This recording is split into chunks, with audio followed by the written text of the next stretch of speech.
TV La Capitale, la chaîne des régions.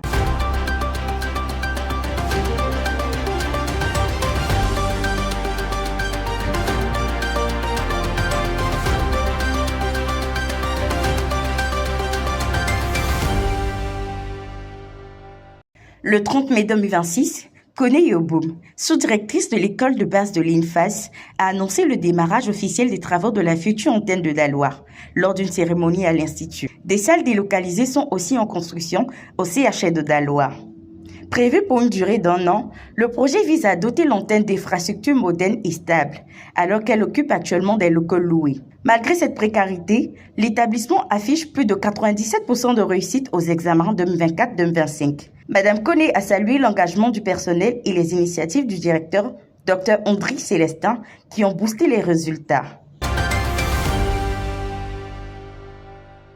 Le 28 mai 2026, les chefs traditionnels d'Issia ont désigné Pierre-Michel Hippolyte de Liga et Yogama de Gaziero pour représenter le département de la Chambre nationale des rois et chefs traditionnels.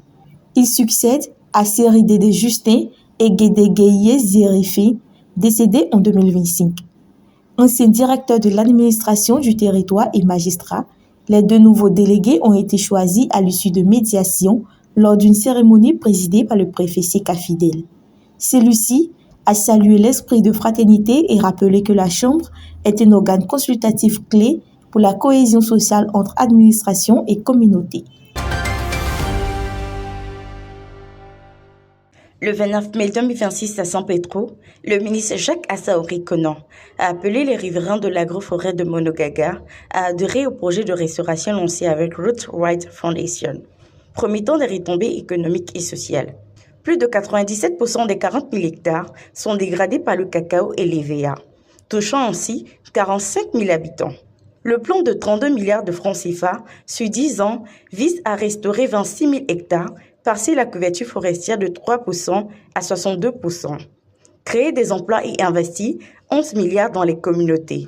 Le ministre a assuré que les préoccupations locales seront prises en compte. L'initiative s'inscrit dans l'objectif national de 20% de couverture forestière d'ici 2030. Le 29 mai 2026, le Kokorogo a remporté la 60e Coupe nationale en battant la SOA 4-3 au tir au but, décrochant son premier trophée en 30 ans d'existence. Blati Mohamed avait ouvert le score à la 51e minute avant l'égalisation des militaires dans les arrêts du jeu. Après des prolongations vierges, les hommes de Daola Sina se sont imposés au tir au but. Fondé il y a 3 décennies, le club disputait sa première finale et représentera la Côte d'Ivoire en Coupe de la Confédération CAF.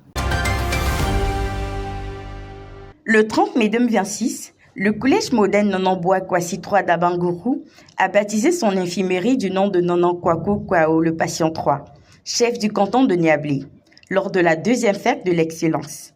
Le principal Adam Honoré a salué son engagement pour l'éducation et la cohésion sociale. Parrain de la cérémonie et ancien élève, le chef a financé la réhabilitation de l'infirmerie à hauteur de 2 millions de francs CFA et soutenu l'événement avec 1 million de francs CFA. La cérémonie s'est tenue en présence du représentant du ministre Kofi Nguesson et de plusieurs autorités éducatives et coutumières.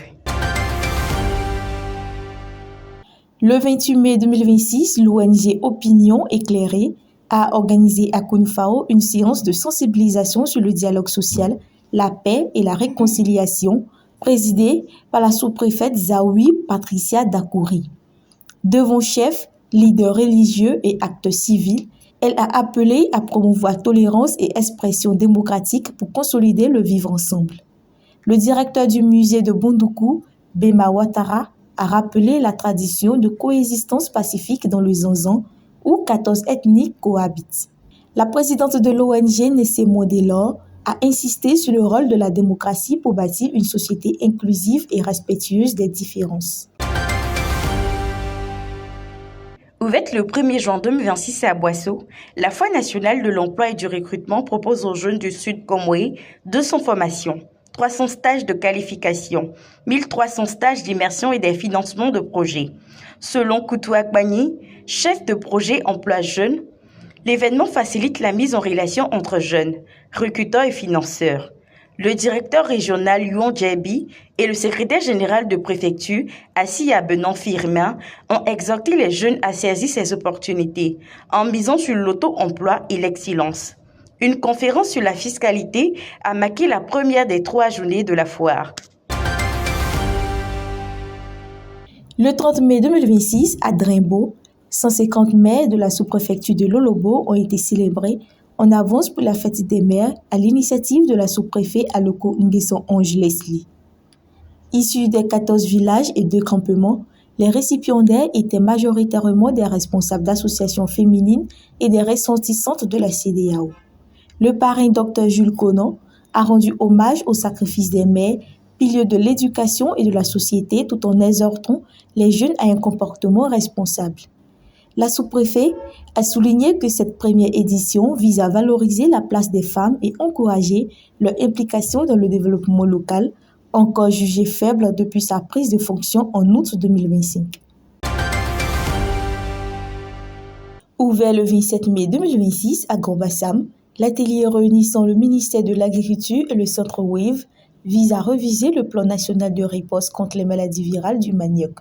Une trentaine d'experts travaillent à corriger les failles du dispositif, actualiser les procédures d'alerte et de diagnostic et clarifier le rôle des institutions face aux menaces comme la CBSD ou la souche ougandaise de la mosaïque déjà détectée dans le pays.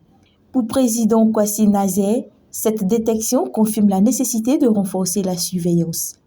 Deuxième culture vivrière, le manioc est vital pour la sécurité alimentaire des producteurs, transformateurs et consommateurs. TV La Capitale, la chaîne des régions.